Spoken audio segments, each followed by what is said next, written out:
Hello, my name is Hugh Henry, and we're interviewing people about the Amy Goodman Show here.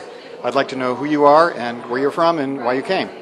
My name is Karen Stokes. I'm from San Antonio, Texas, and I'm here to hear more about Democracy Now! It's very important that everyone comes out and listens to different views, and this view is very important to be heard. I understand that along with our camera and producer person here, you also do belly dancing.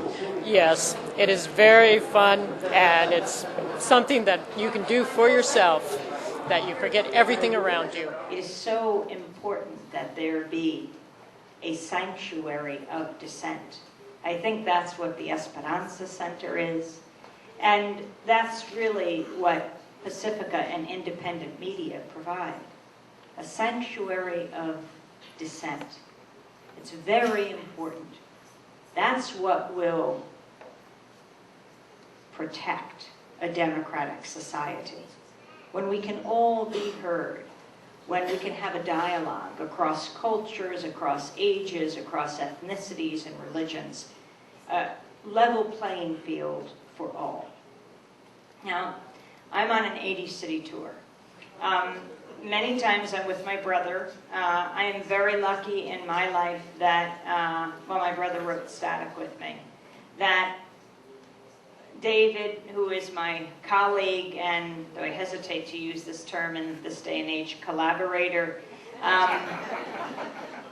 it also happens to be my brother. And we are celebrating 10 years of Democracy Now!, the launch of Static, government liars, media cheerleaders, and the people who fight back, and independent media all over this country.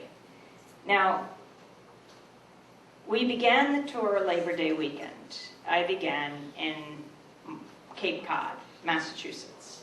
We started in Provincetown and the next day headed to Nantucket. Nantucket is an historic island. It's the place where Frederick Douglass gave one of his first addresses against slavery for abolition. He trembled when he spoke, his body shook, because he was speaking from his own experience. He had been enslaved as a child and a teen. He was born on the eastern shore of Maryland. He had been handed over to a man named Edward Covey, who was known as a slave breaker. The other slave owners would give their troublesome slaves to Covey, whose property was called Mount Misery. Covey almost broke Frederick Douglass, but he escaped. Douglass went north, and he changed the world.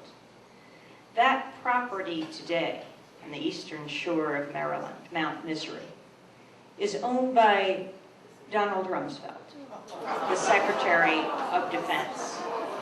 It's his vacation home. He bought it in 2003.